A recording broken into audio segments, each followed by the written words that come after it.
શરૂ કરી? હા હા, એક વખત આપણે બોલી લઈએ. ચોથું. હા, જરા ખાંસી આવી ગઈ હતી ઓલા ક્લાસમાં, તો આપણું રહી ગયું હતું. હા, તો ચોથો અધ્યાય આપણે બોલીએ પેલા. ચતુર્થોऽધ્યાયઃ દેવાશ્ચતુર્નિકાયા તૃતીયઃ પીતલેશ્યઃ દશાષ્ટપંચદ્વાદશ વિકલ્પા કલ્પોપપન્ન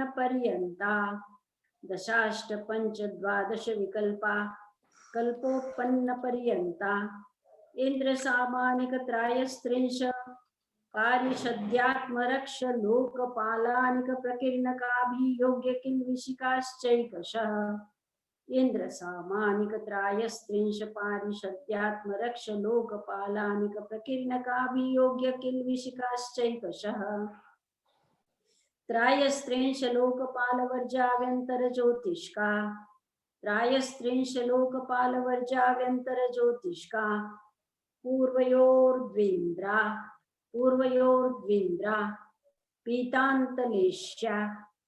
पीतान्तलेश्या कायप्रविचारा ऐशानात् शेषा स्पर्श रूप शब्द मनः प्रविचारा द्वयोर्द्वयो. કોઈ કઈ બોલે છે?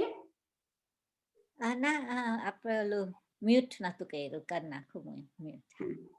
शेषा स्पर्श रूप शब्द मनः प्रविचारा द्वयोर्द्वयो परे प्रविचारा भवनवासिनो सुरनाग विद्युत सुपर्णाग्निवातस्तनितो दधि द्विपदिक कुमारा. પરે પ્રવિચારા સુધી આપણું થઈ ગયું હતું. હવે 11મું સૂત્ર. ભવનવાસિનો સુરનાગ વિદ્યુત સુપર્ણાગ્નિવાતસ્તનિતો દધિ દ્વિપદિક કુમારા વ્યંતરાઃ કિન્નર કિમ પુરુષ મોહોરગ ગાંધર્વ યક્ષ રાક્ષસ ભૂત પિશાચા જ્યોતિષ્કા સૂર્યાશ્ચંદ્રમસો ગ્રહ નક્ષત્ર પ્રકીર્ણ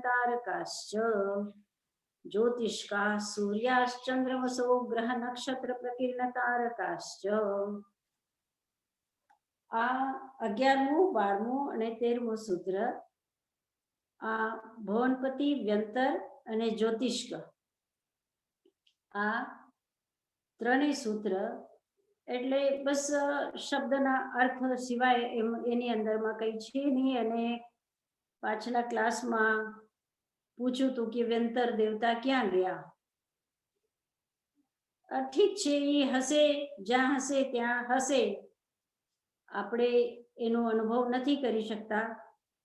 પણ ઠીક છે, બહુ કઈ આમ તર્ક કરવાની એમાં જરૂરત નથી લાગતી. આપણે ફક્ત આના શબ્દના અર્થ કરી લેવાના છે. પછી ડીપમાં આપણે 5મો જે અધ્યાય છે એ વધારે ડીપમાં અજીવનો એ કરશું.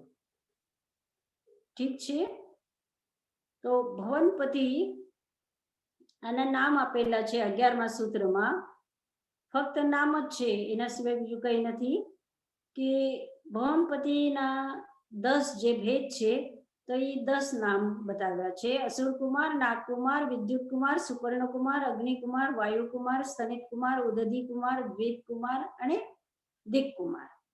એમાં એટલું ધ્યાન દેવા જેવું છે કે એક વિદ્યુત કુમાર નામનો દેવ અલગ છે અને અગ્નિકુમાર નામના દેવ અલગ છે. એ એટલા માટે કે આપણે વિદ્યુતને અગ્નિ જે અમુક લોકો સમજે છે, જે રૂઢિચુસ્ત લોકો છે કે જે માઇકમાં નથી બોલતા, એ વિદ્યુતને અગ્નિ સમજે છે. તો આ એક તર્ક આપણે દઈ શકીએ કે વિદ્યુત કુમારના દેવતા અલગ છે અને અગ્નિ કુમાર નામના દેવતા અલગ છે. શું કામ એ અલગ છે? તો કારણ કે અગ્નિ અલગ છે અને વિદ્યુત અલગ છે, એવી રીતે આપણે એનો તર્કનો જવાબ આ સોલિડ રીતે આપી શકીએ.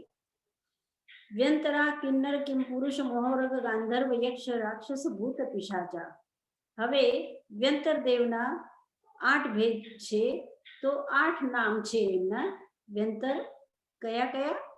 કિન્નર, કિમપુરુષ, મોહરગ, ગંધર્વ, યક્ષ, રાક્ષસ, ભૂત, પિશાચ.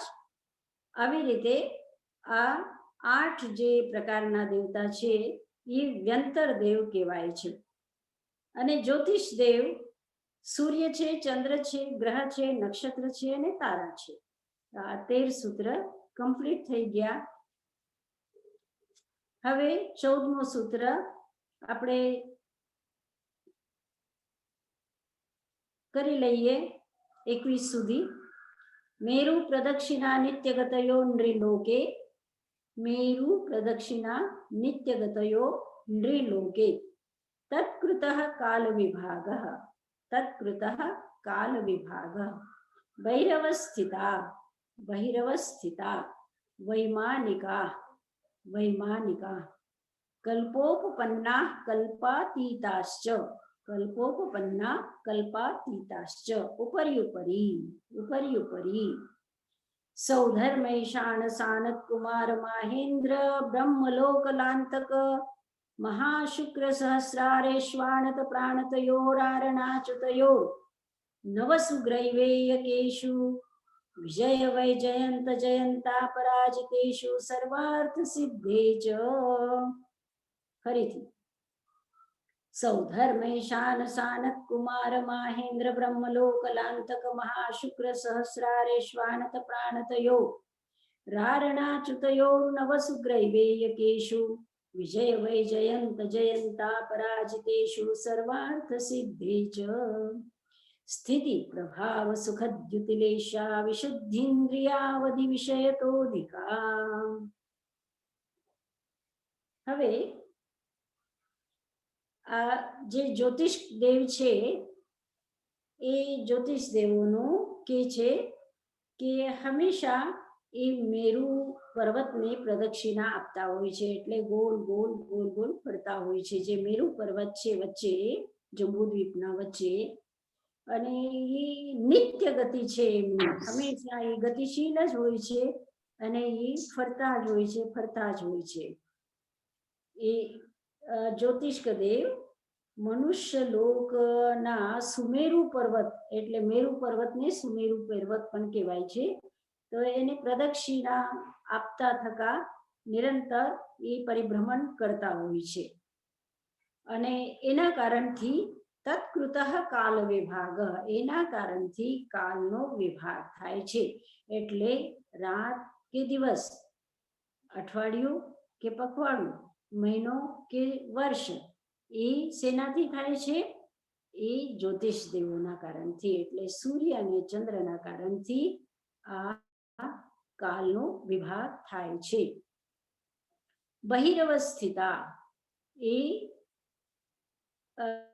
જે મનુષ્ય લોક છે એ મનુष्य लोक थी बारे, मनुष्य लोक से बाहर ये ज्योतिष देव होते हैं. यानी जहां मनुष्य क्षेत्र है उस मनुष्य क्षेत्र से बाहर सूर्य, चंद्र, ग्रह, नक्षत्र और तारे होते हैं. तो यहाँ तक ज्योतिष देव की बात हो गई. अब वैमानिक देवों की बात करते हैं. वैमानिका, ये विमान में रहने वाले जो देव होते हैं वे वैमानिक देव कहलाते हैं. हमेशा वे विमान में ही रहते हैं. कल्पोपपन्ना कल्पातीताश्च, वे 2 प्रकार के होते हैं. एक प्रकार के जो है वो कल्पोपपन्न होते हैं और एक प्रकार के जो देव है वे कल्पातीत होते हैं. यानी कल्पोपपन्न जो देव होते हैं वो 12 देवलोक तक कल्पोपपन्न कहलाते हैं, और 12 देवलोक के बाहर जो दूसरे, जैसे कि 9 ग्रैवेय और सर्वार्थ सिद्धि के 5 जो है वे कल्पातीत कहलाते हैं। तो वे कैसे हैं? ऊपर ही ऊपर ही, एक के ऊपर दूसरा, दूसरे के ऊपर तीसरा, तीसरे के ऊपर चौथा, इस तरह से है। और उनके नाम बता रहे हैं, सौधर्म ईशान, सानत कुमार, माहेंद्र, ब्रह्मलोक, लांतक, महाशुक्र, सहस्त्र, रेश्वानत प्राणतयो, रारणा चितयो नवसुग्रेवेकेशु। सौधर्म नाम का एक विमान है, ऐशान नाम का दूसरा, सानत कुमार तीसरा, माहेंद्र चौथा, ब्रह्मलोक, फिर लांतक, महाशुक्र, सहस्रार, आनत, प्राणत, आरण और अच्युत, ये 12 देवलोक है।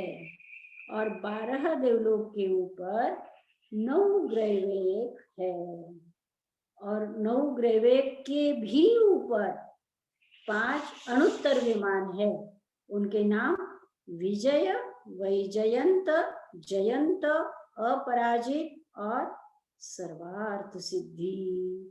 इस तरह से ये कल्पोपपन्न और कल्पातीत जो देवलोक है उनके नाम बताए। अब उनकी विशेषता बता रहे हैं कि स्थिति प्रभाव सुखद्युतिलेशा विशुद्धिन्द्रिया वधि विषयकोधिका। आयु, प्रभाव, सुख, कांति, लेशा की विशुद्धि और इंद्रियों का और औधिक ज्ञान का विषय, ये क्रमशः ऊपर ऊपर के देवलोकों में अधिक अधिक होता है। ये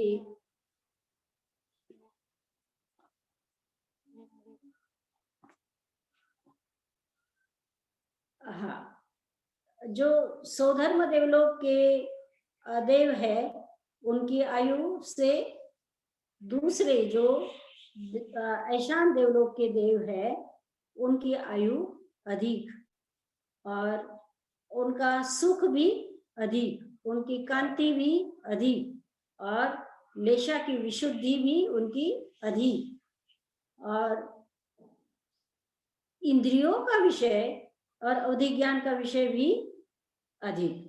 इस तरह से एक से दूसरा, दूसरे से तीसरा, तीसरे से चौथे देवलोक के ये आयु, प्रभाव, सुख, कांति, लेशा की विशुद्धि वगैरह ये अधिक से अधिक होते जाते हैं। और अंतिम जो सर्वार्थ सिद्धि का जो विमान है, वहां से तो व्यक्ति सीधा मोक्ष पधारता है, जीव वहां से सीधा मोक्ष में जाता है। મથેણ વંદામી સાધનાજી મહારાજ, તો આ ખાલી નવગ્રહવ્યકની જ વાત થાય છે, એક એક થી વધારે શુદ્ધિ છે કે નીચેના જે 12 છે એમાં બી એવી રીતે જ છે કે? હા, એમાંથી એટલે પહેલાથી સૌધર્મ થી લઈને અને જે અંતિમ સર્વાર્થ સિદ્ધિનું વિમાન છે ત્યાં સુધીની વાત છે. Okay, thank you. Thank you. ગતિ શરીર પરિગ્રહાભિમાન તો હીના. કોઈને પ્રશ્ન પૂછવું હોય તો પૂછો, નહીં તો આપણે આ જલ્દીથી ચોથો અધ્યાય કરી લઈએ છીએ. ઘણાને એવો પ્રશ્ન છે, જેવી રીતે વેંતરદેવ માટે પણ પ્રશ્ન પૂછ્યો તો, જ્યોત્સનાબેને પૂછ્યું હતું કે કોને પૂછ્યું હતું? બીનાબેન. હા, કોને પૂછ્યું હતું? બીનાબેન. બીનાબેને પૂછ્યું હતું. તો આ લગભગ ત્રીજો અને ચોથો અધ્યાય આ એવા બે અધ્યાય છે કે આજના યુગમાં આપણે એને વધારે ડીપમાં જઈને અને નથી કરી શકતા. શ્રદ્ધાનો વિષય જેને આપણે કહી શકીએ કે ભાઈ ઠીક છે, આ શ્રદ્ધા રાખવાની છે કે છે નરક અને દેવલોક છે. તો છે તો કેવા છે? તો કોઈ વખત આપણને પ્રશ્ન થાય કે ભાઈ નરક છે, ક્યાં છે, કેવા છે, શું છે, તો એનું વર્ણન આપેલું છે. દેવલોક છે તો ક્યાં છે, કેવી રીતના છે, કેવા દેવ હોય છે, તો એનો એ જવાબ આપવા માટે. જેવી રીતે હવે વસ્તુ આપણને એમ થાય કે ભાઈ આ શું કામ જાણવું જોઈએ, તો દુનિયાની અંદરમાં જેટલી આપણે વસ્તુ જાણીએ છીએ એ બધી કઈ કામમાં લાગે છે એવું નથી હોતું, પણ આપણે જાણકારી હોય છે. એક મને એવું લાગે છે કે જ્ઞાનની આરાધના પણ છે. આ કે જ્ઞાન છે, જ્ઞાનનો વિસ્તાર છે. જેવી રીતે જ્ઞાન, દર્શન, ચારિત્ર, આ ત્રણની આરાધના અને સાધના કરતા હોઈએ છીએ. તો આ પણ એક જ્ઞાનની આરાધના છે. શાસ્ત્રોનો આ વિષય છે અને એ વિષયથી આપણે ગો થ્રુ થવાનું છે, બસ જાણવાનું છે. કે જાણી લઈએ તો વધારે સારું. અને વાસ્તવિક જે અધ્યાત્મ છે, અમર ભારતી જે અત્યારે નીકળવાની છે, મઈ અને જૂન અંક એક સાથે નીકળવાનું છે, એની અંદરમાં ગુરુદેવ ઉપાધ્યાય અમર મુનિજી મહારાજ સાહેબે જ્યારે ચંદ્રલોક પર અપોલો 8 ગયો હતો અને ચંદ્રલોકની જાણકારી લઈને પાછો આવ્યો, ત્યારે ખૂબ ઉહાપોહ થઈ ગયો હતો જૈન સમાજમાં પણ અને બધા જ ધર્મમાં. એટલે બાઇબલ પણ કહે છે કે સૂર્ય અને ચંદ્ર ઈશ્વરની આ બે આંખો છે. પછી પુરાણ પણ, પછી બૌદ્ધ ધર્મની અંદરમાં પણ એવી જ રીતના, જેવી રીતે જૈન ધર્મની અંદરમાં સૂર્ય ચંદ્રના વિષયમાં આપેલું છે, એવી જ રીતે ત્યાં પણ આપેલું છે. તો આ એ વખતનો એક પરંપરાથી આવતો જ્ઞાન હતો.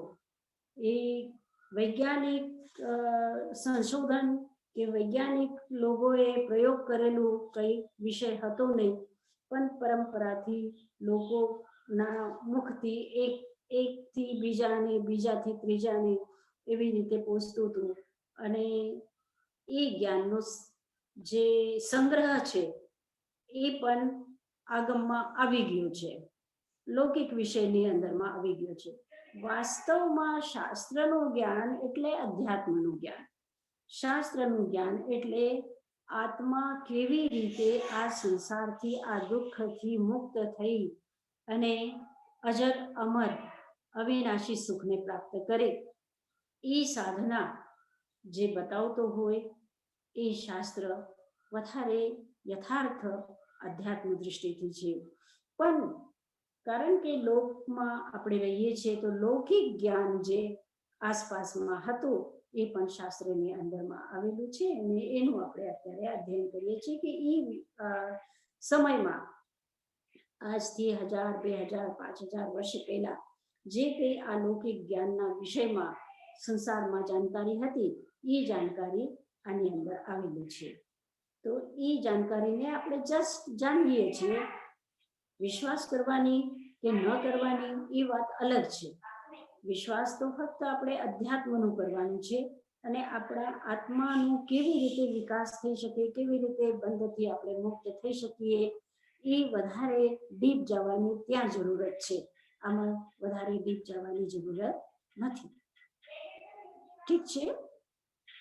ગતિ શરીર પરિગ્રહાભિમાનતો હીના.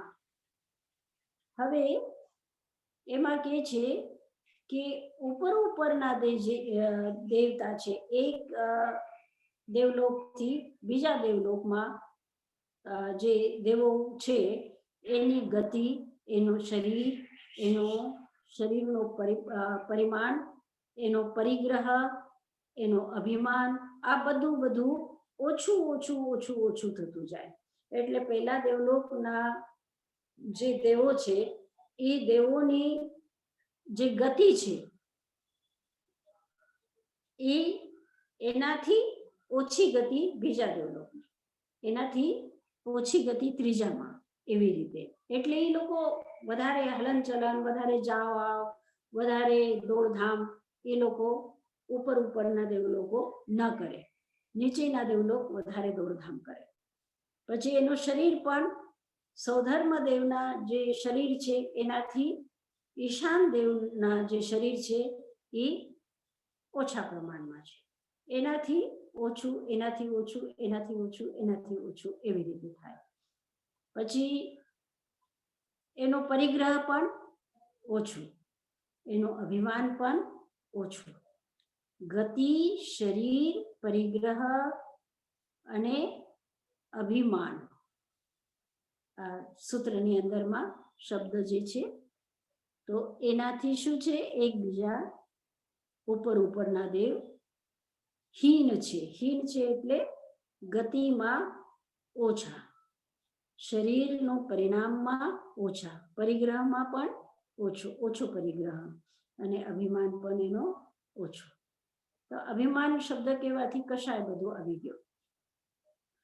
पीत पद्म शुक्ल लेशा द्वित्रिशेषेषु, सौधर्म और ऐशान में पीत लेशा, सानत कुमार माहेंद्र और ब्रह्मलोक में पद्मलेशा, लांतक से लेकर के सर्वार्थ सिद्ध तक शुक्ल लेशा होती है. बराबर. आ लेशा पण શુક્લ એટલે એકદમ જે છેલ્લો દેવલોક છે ત્યાં ફક્ત શુક્લ લેશા હોય. સાનાજી મહારાજ, આપણું હા. લેશિયાનું પહેલા બી આવ્યું હતું. હા. ઈ નામાં પછી શું ફરક છે? એટલે લેશા 6 છે ને. હા. હા, તો 6 લેશામાંથી પીતાંત લેશા આવ્યું હતું ને. હા. હા, તૃતીય પીતલેશ.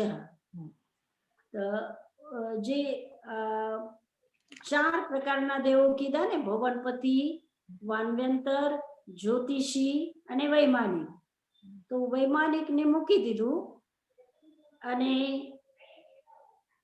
આ જે 3 પ્રકારના 3 નિકાયના જે દેવતા છે એટલે ભવનપતિ, વ્યંતર અને જ્યોતિષી, આ ત્રણેય દેવતાઓનો જે લેશાનો જે દ્રવ્ય રૂપ જે છે એ પીત લેશા એટલે એનો પીળા શરીર વાળા,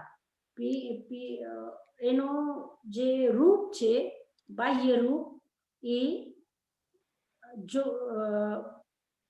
પીત લેશા એટલે જેવી રીતે અગ્નિ કેવી હોય, અગ્નિનો કલર કેવો હોય, તો એ કલરના એ દેવતાઓ હોય છે. ભુવનપતિના દેવતા પણ, વ્યંતરના દેવતા પણ અને જ્યોતિષીના દેવતા પણ પીત લેશા વાળા હોય, એવી રીતે પેલા કીધેલું. અને હવે અહીંયા જે કહે છે કે સૌધર્મથી લઈને અને અંતિમ જે સર્વાર્થ સિદ્ધિના દેવો છે એ લોકોની લેશાનું વર્ણન અહીંયા કર્યું છે કે સૌધર્મથી ઐશાન દેવલોક જે છે ત્યાં સુધી બધાની પીત લેશા છે. પછી સાનત કુમાર અને માહેન્દ્ર આ જે દેવલોક છે બ્રહ્મલોક સુધી એ પદ્મલેશા છે. અને પછી लांतक से लेकर के सर्वार्थ सिद्धि तक शुक्ल लेशा. बरोबर. કઈ પૂછવું છે? સાધનાજી મહારાજ, તો કૃષ્ણ લેશિયા ને ઈ દેવલોકમાં ના હોય? હા, કઈ કૃષ્ણ લેશિયા હા હા ઈ ના હોય? હોય. આ જે કીધું છે ને પીતાંત લેશિયા જે કીધું તું, હા, એમાં આવે છે. એટલે આ જે 7મો સૂત્ર છે ને પીતાંત લેશા, એમાં કીધું છે કે प्रथम 2 निकाय में भुवनपति, व्यंतर में कृष्ण लेशा, नील लेशा, कापोत लेशा और तेजो लेशा, ये 4 लेशाएं होती है. 7मो सूत्र છે પીતાંત લેશા જે છે, પીતાંત એટલે પીત લેશા સુધી, પીતાંત લેશા. બરોબર. કૃષ્ણ લેશા પણ છે ત્યાં. ભુવનપતિના જે દેવો છે એ દેવો તો આપણને ખબર છે ને કે ભુવનપતિના જે દેવો છે અમુક દેવો નારકીઓને દુઃખ આપવા વાળા હોય છે, તો ત્યાં તો કૃષ્ણ લેશા છે જ. હા, થેન્ક યુ સાધનાજી મહારાજ. હા હા, બોલો. ના હેલો પ્રશ્ન નથી ના સાધનાજી મહારાજ પ્રશ્ન નથી શું ના પ્રશ્ન નથી બીજું થેન્ક યુ કહેતા હતા રસીલાબેન અચ્છા, અચ્છા. હા હા હવે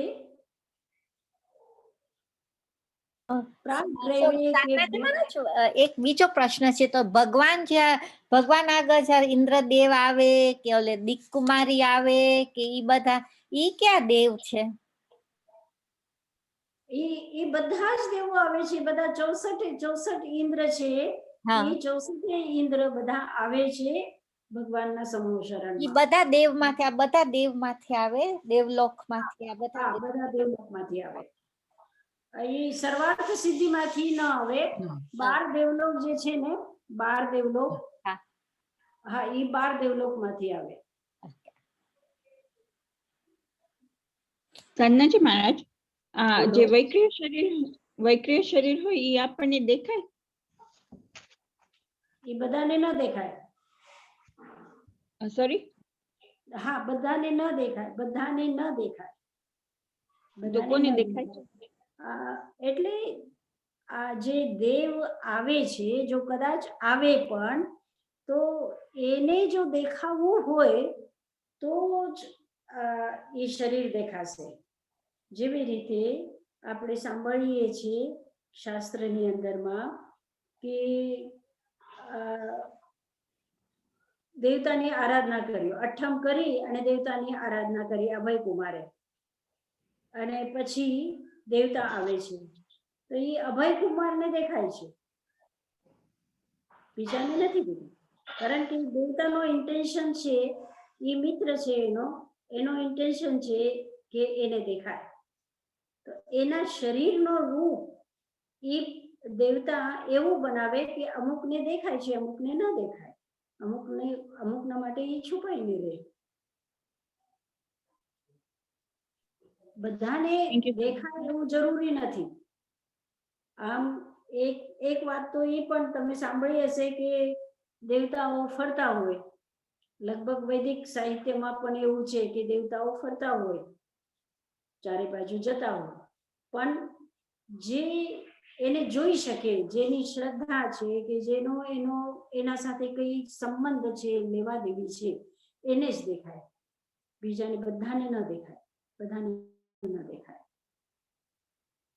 એ અધર રહીને જેવી રીતે એ 6 લેશાનું વર્ણન પણ તમે સાંભળ્યું હશે કે 6 લેશા વાળા જે લોકો છે એ અમુક કઈક મૂળને કાપે છે બીજો મોટી શાખાને કાપે છે ત્રીજો નાની શાખાને કાપે છે ચોથો ઉપરના ગુચ્છા લે છે પાંચમો ગુચ્છામાંથી પાકેલા લે છે અને છઠ્ઠો જે છે એ નીચે વાંકો વળીને અને જે પડેલા છે જામુન એને વીને છે અને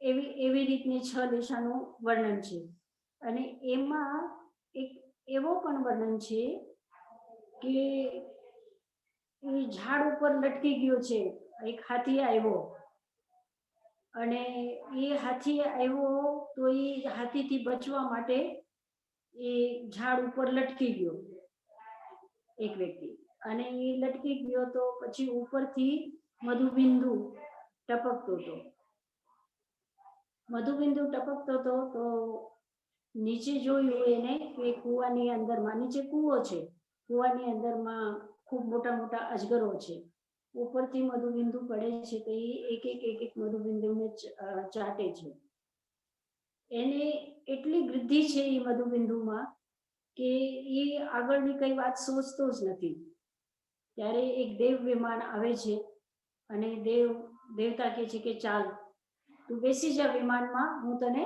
પહોંચાડી દઉં કેટલો ખતરામાં તારી જિંદગી છે નીચે પડીશ તો આમ આવી રીતે અજગર તને ખાઈ નાખશે આ બાજુથી રાત દિવસ રૂપના એ ચૂહા છે એ તારી જે ડાળી ઉપર તું લટકે છે એ ડાળી કપાઈ રહી છે અને હાથી છે એ તારી રાહ જોઈ રહ્યો છે તને સૂંઢમાં ભરીને અને મારી નાખશે ફેંકી નાખશે ચગદોળી નાખશે તો તું બેસ વિમાનમાં તો એ વિમાનમાં એ દેવતા એને દેખાય છે બીજાને કોઈને નથી દેખાય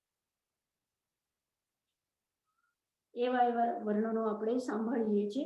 પણ બસ એક વાત છે કે એ વૈક્રિય શરીર સૂક્ષ્મ હોય છે, સ્ફટિક જેવો હોય છે, ઔદારિક શરીર જેવો માંસ મચ્છી હડ્ડી વાળો રક્ત વાળો નથી હોતો. એ સૂક્ષ્મ શરીર હોય છે. એટલે સૂક્ષ્મ એટલે મોટો પણ એ કરી શકે, ઔદારિક શરીર જેવો પણ રૂપ એ ધારણ કરી શકે, પણ એ શરીર અદૃશ્ય થાય એટલે કપૂરની જેમ અદૃશ્ય થઈ શકે છે. થેન્ક યુ સાધનાજી મહારાજ. હવે प्राग ग्रैवेय केभ्यः कल्पा, ग्रैवेयकों से पहले 12 स्वर्ग कल्प कहलाते हैं. 9 ग्रैवेय जे छे एना पेलाना जेटला पण विमान छे ए बधा कल्प कहेवाय छे. એટલે બે પ્રકારના વિમાન છે, કલ્પોપન્ન અને કલ્પાતીત. તો કલ્પ કોને કહેવાય? તો કે છે કે 12 દેવલોકને કલ્પ કહેવાય છે. પ્રાગ ગ્રૈવેયકેભ્ય કલ્પા, ગ્રૈવેયથી પહેલાના જે છે એ કલ્પ છે. ब्रह्मलोकालया लोकांतिका, 5वें ब्रह्मलोक स्वर्ग के अंत में रहते हैं, वे लोकांतिक देव कहलाते हैं. ब्रह्मलोकालया, ब्रह्मलोक જે સૌધર્મ ઈશાન આવી રીતે આ જે નામો આપ્યા છે ને, સનત કુમાર, મહેન્દ્ર, અને પાંચમો દેવલોક કયો? બ્રહ્મલોક. પાંચમો દેવલોક છે બ્રહ્મલોક. તો આ બ્રહ્મલોકના અંતમાં, પાંચમા દેવલોકના અંતમાં લોકાંતિક દેવ હોય છે.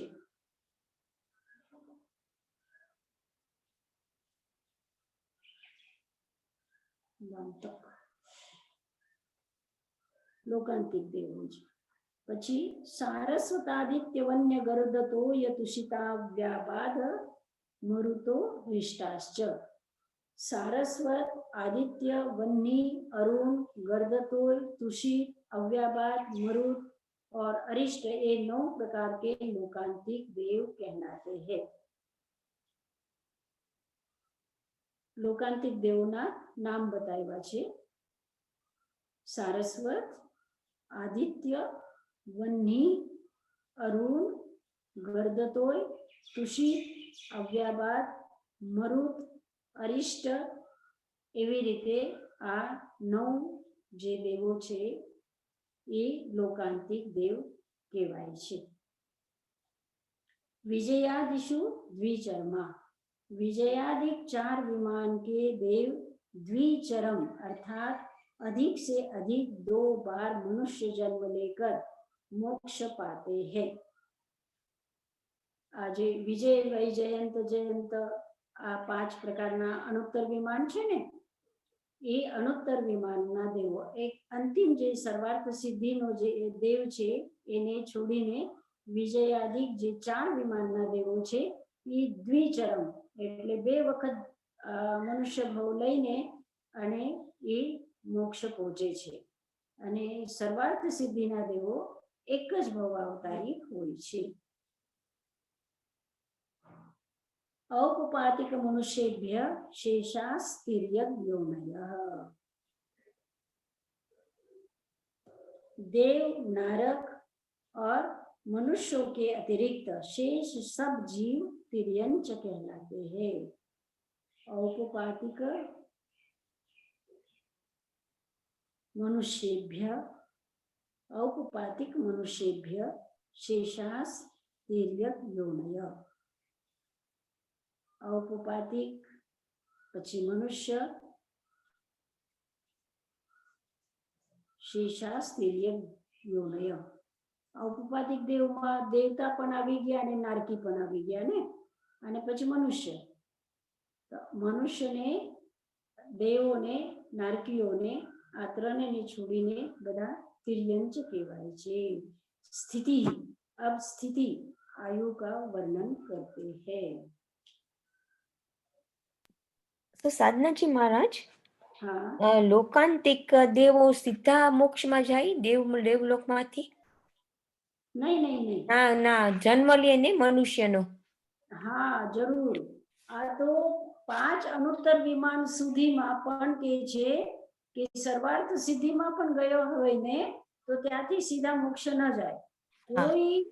કોઈ ગતિમાંથી મોક્ષ હા બરાબર છે। નથી થતો સિવાય મનુષ્યને જ અધિકાર છે મોક્ષ જવાનો। મોક્ષ જાય ફક્ત મનુષ્ય, દેવતા મોક્ષમાં ન જાય સીધા। અનુત્તર વિમાનમાંથી પણ 4 અનુત્તર વિમાનમાંથી 2 વખત એ મનુષ્ય ભાવ લઈને અને મોક્ષ જઈ શકે છે। અને જે અંતિમ સર્વાર્થ સિદ્ધિનો અનુત્તર વિમાન છે ત્યાંથી 1 વખત મનુષ્ય ભાવ લઈને અને સીધો મોક્ષ જાય છે। થેન્ક યુ સાધનાજી મહારાજ। હાજી। સ્થિતિ હવે કે છે, હવે એ લોકોની સ્થિતિ શું છે તો ભવનેશુ દક્ષિણાર્ધાધિપતિનામ પલ્યોપમ મધ્યર્ધમ। नागकुमार आदि भवनवासियों के दक्षिणार्ध अधिपति मेरु से दक्षिण की ओर इंद्रों की उत्कृष्ट स्थिति 1.5 पल्योपम की होती है। એટલે નાગકુમાર વગેરે જે ભવનપતિના જે દેવો છે તો આ ભવનવાસી દેવોની જે સ્થિતિ છે એ બતાવે છે દક્ષિણાર્ધાધિપતિ નામ। દક્ષિણ એટલે મેરુ પર્વતથી દક્ષિણના બાજુમાં જે ભવનપતિ દેવો રહે છે એ દેવોની સ્થિતિ ઉત્કૃષ્ટ સ્થિતિ બતાવે છે 1.5 પલ્યોપમની।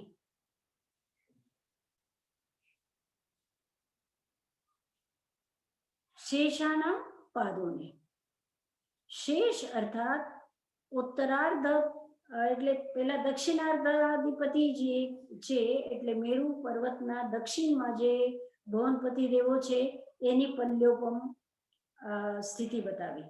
અને શેષાનામ પાદોને એટલે ઉત્તરાર્ધપતિ જે દક્ષિણથી ઉત્તરમાં જે ભવનપતિ દેવો છે એમની ઉત્કૃષ્ટ સ્થિતિ 1.25 પલ્યોપમ। એ 1.5 પલ્યોપમની દક્ષિણ ભવનપતિના દેવોની અને ઉત્તરાર્ધાધિપતિ જે ઇન્દ્રો છે એની 1.25 પલ્યોપમની ઉત્કૃષ્ટ સ્થિતિ કહેવાય છે। असुरेन्द्रयो सागरोपमम अधिकम च, और असुर कुमार दक्षिणार्धाधिपति इंद्रों की 1 सागरोपम तथा उत्तरार्धाधिपति इंद्रों की 1 सागरोपम से कुछ अधिक उत्कृष्ट स्थिति। એટલે આ જે દેવો છે અને દેવોના ઇન્દ્ર છે તો દેવોની સ્થિતિ જેટલી બતાવી છે તો ઇન્દ્રોની સ્થિતિ અલગ બતાવે છે કે અસુરેન્દ્રયો એટલે ઉત્તરાર્ધાધિપતિ દેવોના જે ઇન્દ્રો છે અને દક્ષિણાર્ધાધિપતિ દેવોના જે ઇન્દ્રો છે એ લોકોની સ્થિતિ અલગ બતાવે છે કે એ લોકોની ઉત્કૃષ્ટ સ્થિતિ 1.25 પલ્યોપમ। असुरेन्द्रयो सागरोपमम अधिकम च, असुर कुमार के दक्षिणार्धाधिपति इंद्रों की 1 सागरोपम तथा उत्तरार्धाधिपति इंद्रों की 1 सागरोपम से कुछ अधिक उत्कृष्ट स्थिति है। सौधर्मादिषु यथाक्रमम, सौधर्मादि देवो लोगों में निम्न क्रमानुसार स्थिति बतावे छे, आगळ बतावे छे। यथाक्रमम એટલે આ ક્રમ પ્રમાણે છે। કયો ક્રમ છે તો બતાવે છે सागरोपमे। सौधर्म देवलोक के देवों की 2 सागरोपम की उत्कृष्ट स्थिति है। सागरोपमे એટલે દ્વિવચન કહેવાય છે એટલે 2 સાગરોપમ એનો અર્થ થાય છે। તો સૌધર્મ દેવોની સ્થિતિ 2 સાગરોપમની છે। અધિકે જ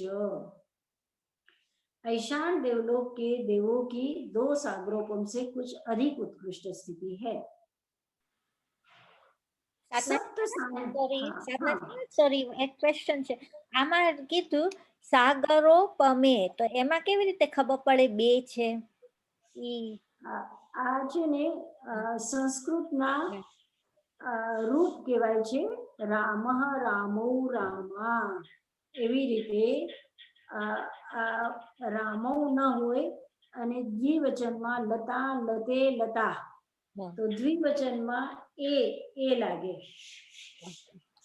જે પુલ્લિંગ શબ્દ છે એને ઔ લાગે અને નપુંસક લિંગ જે છે એને એ લાગે, વનમ વને વનાની.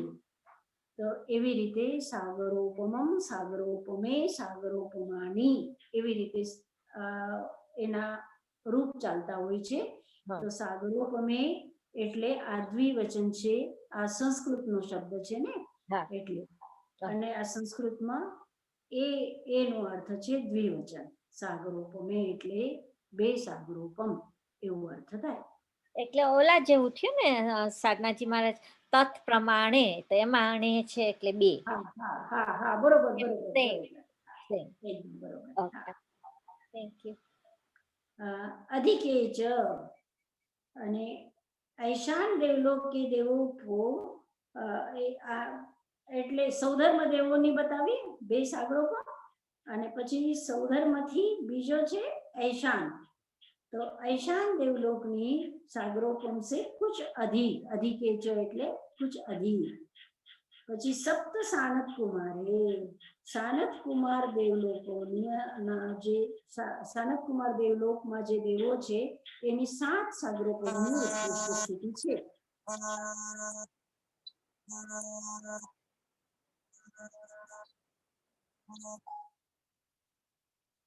विशेष त्रिसप्तदशैकादश त्रयोदश पंचदशाधिकानि च. હવે સાનત કુમાર નું થયું, પછી माहेंद्र देवलोक, माहेंद्र देवलोक में 7 सागरोपम से अधिक, ब्रह्मलोक में 10 लांतक और में 14, लांतक में 14, ब्रह्मलोक में 10, लांतक में 14, महाशुक्र में 17, सहस्रार में 18, आनत और प्राणत में 20 और आरण एवं अच्युत में 22 सागरोपम की उत्कृष्ट स्थिति है. बतायु छे विशेष त्रि એટલે 3, સપ્તદશ એટલે 17 17, एकादश, त्रयोदश, पंचदश अधिकानि च.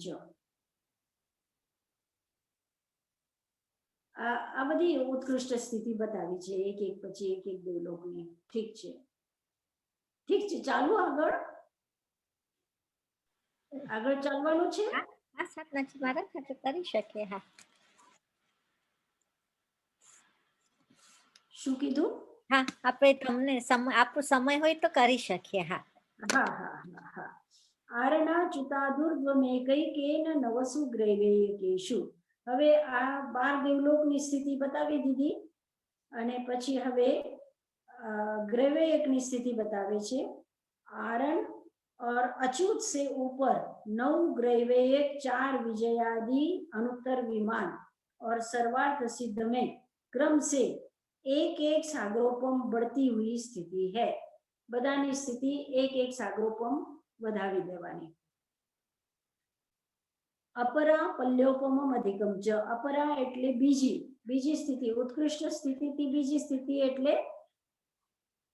એટલે કઈ સ્થિતિ? जगन्य स्थिति. ठीक है. सौधर्म देवलोक में जगन्य स्थिति एक पल्योपम तथा ऐशान में एक पल्योपम से कुछ अधिक जगन्य स्थिति, सानत कुमार में 2 सागरोपम की जगन्य स्थिति, माहेंद्र में सागरोपम से कुछ अधिक, एवी रीते हवे आ स्थितिओ बधी बतावे छे. सागरोपमे अधिके च परतः परतः पूर्वा पूर्वानंतरा. पहले कल्प की उत्कृष्ट स्थिति आगे आगे के कल्पों में जगन्य स्थिति है. એટલે જેવી રીતે નારકની સ્થિતિ બતાવી ને કે જે પાછળના ઉત્કૃષ્ટ સ્થિતિ છે એ આગળના દેવલોકોની જગન્ય સ્થિતિ થઈ જાય, અને જે આ જગન્ય સ્થિતિ છે એ પછી આગળ હજી એવી રીતે જગન્ય સ્થિતિ એનાથી પહેલાની જે ઉત્કૃષ્ટ સ્થિતિ છે એ આગળના દેવોની જગન્ય સ્થિતિ થઈ જાય છે એવી રીતે। नारकाणाम च द्वितीयादिषु, इसी प्रकार दूसरे तीसरे आदि नरकों में भी जगन्य स्थिति समझ लेना चाहिए। 10 वर्ष सहस्रानी प्रथमायाम, पहली नरक में 10 वर्ष जगन्य स्थिति है। भुवनेषु च, भुवन वासियों में 10,000 वर्ष की जगन्य स्थिति है। व्यंतराणाम च, व्यंतर देवों की भी जगन्य स्थिति इतनी ही है। परापल्योपम, व्यंतर देवों की उत्कृष्ट स्थिति पल्योपम की है। ज्योतिष का नाम अधिकम, सूर्य और चंद्र ज्योतिष के इंद्रों की उत्कृष्ट स्थिति पल्योपम से कुछ अधिक है। ग्रहाणाम एकम, ग्रहों की एक पल्योपम की उत्कृष्ट स्थिति है। नक्षत्राणाम अर्धम, नक्षत्रों की आधे पल्योपम की उत्कृष्ट स्थिति है। तारकाणाम चतुर्भाग, ताराओं की उत्कृष्ट स्थिति एक पल्योपम के चौथे भाग परिमाण की है।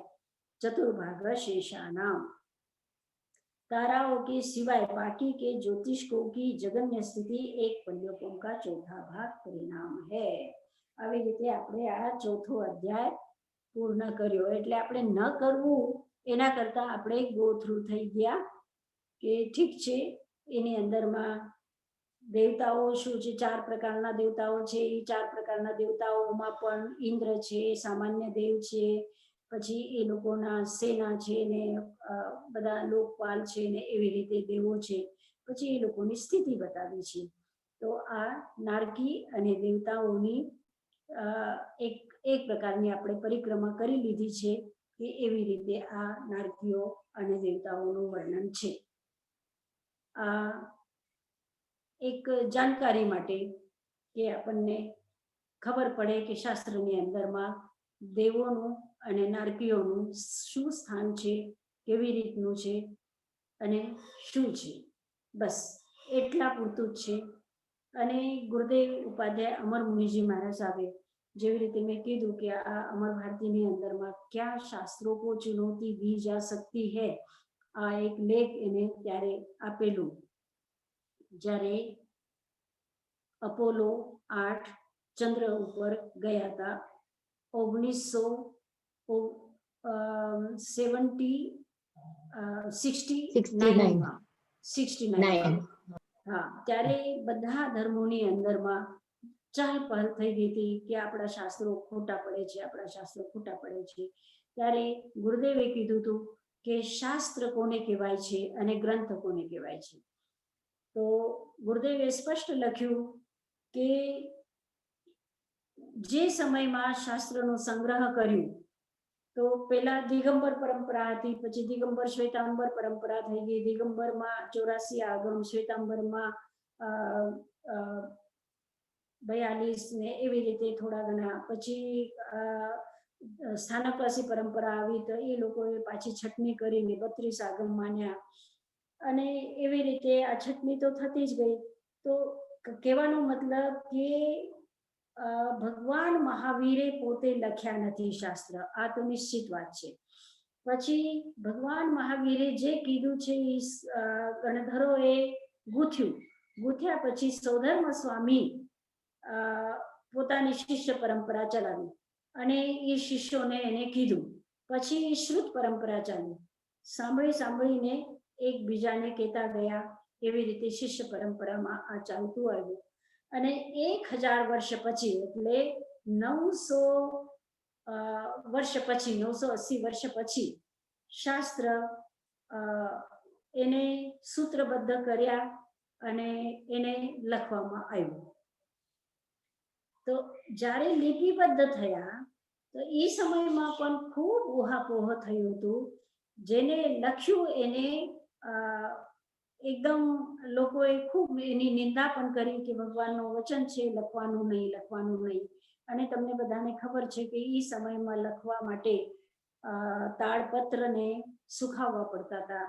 તાડપત્રને જ્યારે લીલા હોય ત્યારે જ ઉતારીને અને દબાવીને સુખાવવા પડતા હતા, કપડાના નીચે દબાવીને.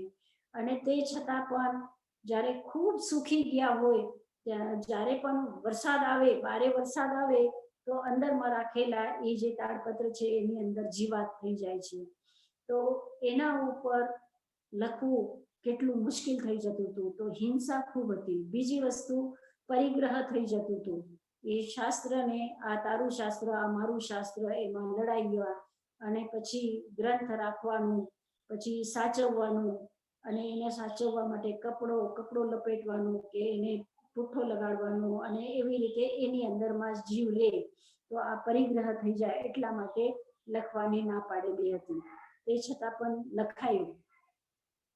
તો કહેવાનો મતલબ કે એ જ્યારે લખાયું ત્યારે જે જે ઉપલબ્ધ હતું એ સમયમાં એ લખાઈ ગયું. હવે કેટલું કોને યાદ હતું એટલું લખાયું, અને જે ઉપલબ્ધ બીજા શાસ્ત્રો, બીજા ધર્મના, બીજા પરંપરાઓના જે કંઈ થોડા ઘણા હતા, જે લોકોક્તિઓ હતી, જે માન્યતાઓ હતી, એ પણ લખાઈ ગયા. અને જે સંસ્કૃતમાં કે પ્રાકૃતમાં લખાઈ ગયું એ બધાને સાચવવા માટે એ લોકોએ કોશિશ કરી. હવે કયો શાસ્ત્ર છે અને કયો ભગવાન મહાવીરની કઈ વાણી છે એ ગડમથલ બધું થઈ ગયું. તો સૂર્ય પ્રજ્ઞપ્તિ અને ચંદ્ર પ્રજ્ઞપ્તિ નામના જે શાસ્ત્ર આપણે માનીએ છીએ, તો સૂર્ય પ્રજ્ઞપ્તિ અને ચંદ્ર પ્રજ્ઞપ્તિની અંદરમાં સૂર્ય અને ચંદ્રને વિમાન માનેલું, એ સ્ફટિકનું વિમાન, પછી એની અંદરમાં દેવતાઓ રહે છે અને એ વિમાન ચાલે છે. જેવી રીતે વૈદિક પરંપરામાં કહે છે કે 7 ઘોડાઓ છે એ સૂર્યનું વિમાન ચલાવે છે.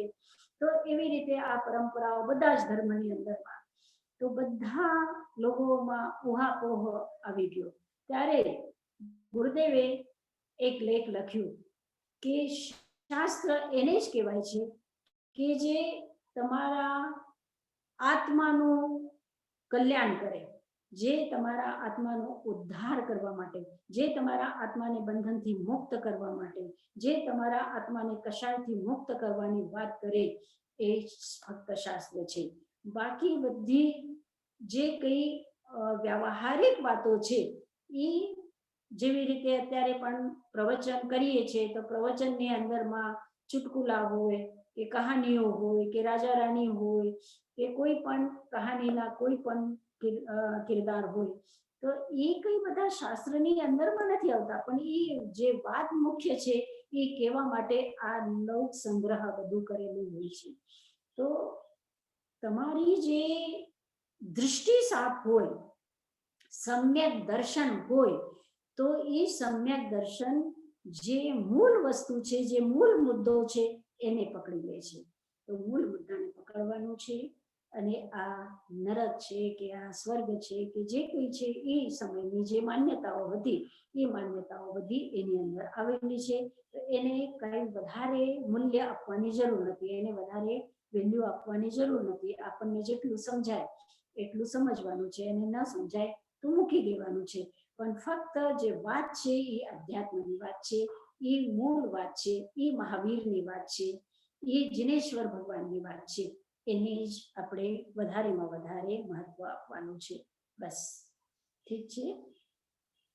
તો સાધનાજી મહારાજ, આ જે યક્ષ ને યક્ષિણી છે એ બી આપણા દેવ છે, તો આપણામાં માન.